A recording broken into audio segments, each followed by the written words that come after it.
Hey everybody, what's up and welcome back to the garden. Today we're going to make another flower arrangement, but it's not really, I'm not really enjoying myself. We've had so much rain, I am basically just stepping over puddles. It's a nasty mess out here. Standing water is everywhere and the mosquitoes are terrible. Hence the reason I have a mosquito candle and I feel like I'm being eaten alive. Anyway, let's get right on into this. The first thing I wanted to do is, I guess, pick some flowers. I had some specific flowers in mind for this. I have some dahlias. I have one Castle Drive dahlia, it's a large pink one. I have a couple Amber Queen dahlias, and I have some Jomanda dahlias that are a little bit smaller than they should be.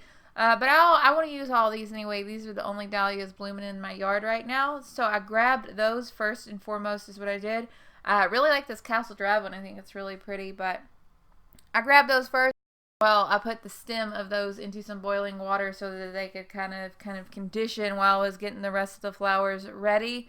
After that, I went through the garden and I just started picking all kinds of zinnias. I was really trying to make an effort to color coordinate this a little bit. But not so much really. I don't think it turned out very well. Of course, everybody has a different opinion. So first I went through and I got some Ben Aries Giant Lilac Zinnias. I also got some of the Cinderella Lilac Zinnias. I thought those would look really nice and kind of mixed those in the arrangement throughout. Even though towards the end you'll see these little Cinderellas kind of got lost. So I think looking back I would put the Cinderellas last. I also grabbed some Ben Aries Giant Wine Zinnias. Those are the really dark purples, really nice kind of pinkish purple, and some Ben Aries Giant Salmon Zinnias. And I basically just went to town arranging all these different zinnias in the vase. And then after I did that, I went through with my dahlias and added the dahlias.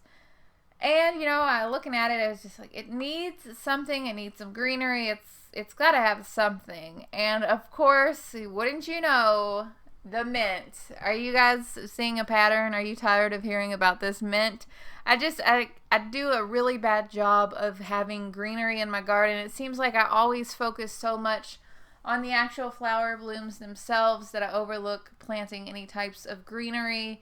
And I don't have access to a lot of perennial flowers because, you know, this is just a small backyard, so I don't have many perennials. So the options really are limited, but I think overall you can make a lot happen with just a small amount of flowers if you're able to kind of think creatively.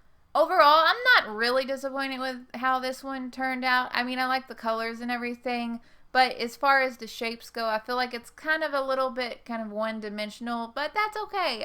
You know, it's a nice summery arrangement. We're using our nice summer annual flowers, using all our zinnias and everything. And sometimes it's good to keep stuff just simple. No need to be fancy. I know that this video was a short one. That's really about it for this one, though. As the days are getting hotter and hotter, I find myself doing a worse job recording videos because it is so blazing hot outside right now. I think it was 97 this day that I made this video. And, you know, you just get tired and it's hot and you don't know what to do. I hope you like this one. If you're new to the channel, be sure to subscribe. I'd love to have you. Hit that little bell icon. I am making new videos all the time, so especially if you like cut flowers, this might be a channel for you. I'd love to have you. Tell your friends, all that good stuff. I hope that you guys are having such an amazing day, and I will talk to y'all later. Bye, guys.